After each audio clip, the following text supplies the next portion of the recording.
ಕಿಯೋನಿಕ್ಸ್ ಹಗರಣದ ತನಿಖೆಗೆ ಮುಂದಾದ ಸರ್ಕಾರ ಸುಮಾರು 500 ಕೋಟಿ ಅವ್ಯವಹಾರ ನಡೆದಿದೆ ಎಂಬ ಆರೋಪ ಇದೆ. ಇಂದಿನ ಬಿಜೆಪಿ ಸರ್ಕಾರದ ಅವಧಿಯಲ್ಲಿ ನಡೆದಿದೆ ಎಂದ ಒಂದು ಗಂಭೀರವಾದಂತಹ ಆರೋಪ ಇದೆ. ಇದೀಗ ವಿಶೇಷ ತನಿಖಾ ತಂಡಕ್ಕೆ ತನಿಖೆಗೆ ನೀಡುವ ಬಗ್ಗೆ ಚಿಂತನೆಯನ್ನ ನಡೆಸಲಾಗ್ತಾ ಇದೆ. ಸಚಿವ ಪ್ರಿಯಾಂಕ್ ಖರ್ಗೆಯಿಂದ ದಾಖಲೆಗಳ ಸಂಗ್ರಹಿಸಲಾಗಿದೆ. ಅವ್ಯವಹಾರಕ್ಕೆ ಸಂಬಂಧಿಸಿದಂತೆ ಮಹತ್ವದ ದಾಖಲೆಗಳ ಸಂಗ್ರಹ ಕೂಡ ಮಾಡಲಾಗಿದೆ. ಎಲ್ಲ ದಾಖಲೆಯನ್ನು ಸಂಗ್ರಹಿಸಿ ಸಿಎಂಗೆ ನೀಡೋದಕ್ಕೆ ಸಿದ್ಧತೆಯನ್ನ ನಡೆಸಲಾಗಿದೆ. ನಂತರ ವಿಶೇಷ ತನಿಖಾ ತಂಡದ ಮೂಲಕ ತನಿಖೆಗೆ ನಿರ್ಧರಿಸಲಾಗಿದೆ. ಬಿಜೆಪಿ ಸರ್ಕಾರದ ಅವಧಿಯಲ್ಲಿ ನಡೆದಂತ ಸಾಕಷ್ಟು ಅವ್ಯವಹಾರಗಳ ಬಗ್ಗೆ ತನಿಖೆಯನ್ನು ನಡೆಸಬೇಕು ಅನ್ನುವಂಥ ನಿಟ್ಟಿನಲ್ಲಿ ಕಾಂಗ್ರೆಸ್ನ ಸಚಿವರುಗಳು ದಾಖಲೆಗಳನ್ನು ಸಂಗ್ರಹಿಸ್ತಾ ಇದ್ದಾರೆ. ಅದರಲ್ಲಿ ಈ ಕಿಯೋನಿಕ್ಸ್ ಹಗರಣದ ತನಿಖೆಗೆ ಇದೀಗ ಮುಂದಾಗಲಾಗ್ತಾ ಇದೆ.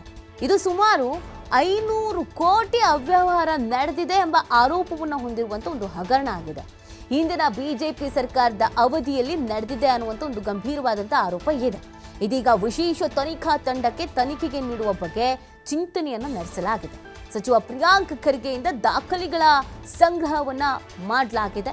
ಅವ್ಯವಹಾರಕ್ಕೆ ಸಂಬಂಧಪಟ್ಟಂತೆ ಮಹತ್ವದ ದಾಖಲೆಗಳನ್ನು ಪ್ರಿಯಾಂಕ್ ಖರ್ಗೆ ಅವರು ಕೂಡ ಸಂಗ್ರಹಿಸ್ತಾ ಇದ್ದಾರೆ ಅನ್ನೋದ್ರ ಬಗ್ಗೆ ಮಾಹಿತಿ ಇದೆ.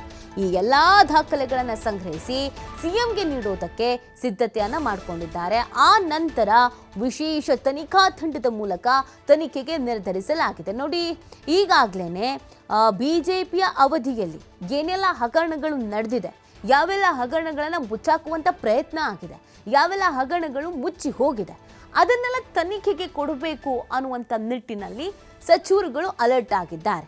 ಕೋವಿಡ್ ಸಂದರ್ಭದಲ್ಲಿ ನಡೆದಂಥ ಹಗರಣದ ಬಗ್ಗೆಯೂ ಕೂಡ ವರದಿಯನ್ನು ರಚನೆ ಮಾಡಲಾಗಿತ್ತು, ವರದಿಯನ್ನು ಕೊಡಲಾಗಿತ್ತು.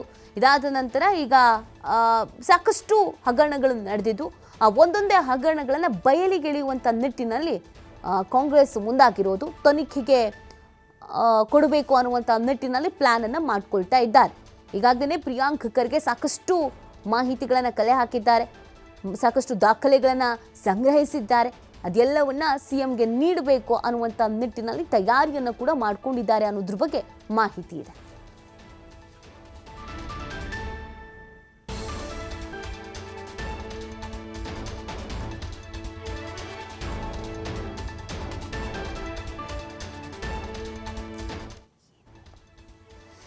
ನೋಡಿ, ಸಚಿವ ಪ್ರಿಯಾಂಕ್ ಖರ್ಗೆಯಿಂದ ದಾಖಲೆಗಳನ್ನು ಸಂಗ್ರಹಿಸಲಾಗಿದೆ ಅನ್ನೋದ್ರ ಬಗ್ಗೆ ಮಾಹಿತಿ ಲಭ್ಯವಾಗ್ತಾ ಇರೋದು.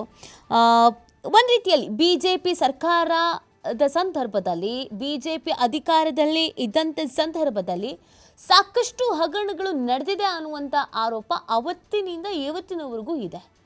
40% ಕಮಿಷನ್ ಸರ್ಕಾರ ಅನ್ನುವಂಥ ಒಂದು ಗಂಭೀರವಾದಂಥ ಆರೋಪವನ್ನು ಕಾಂಗ್ರೆಸ್ನವರು ಮಾಡಿದರು.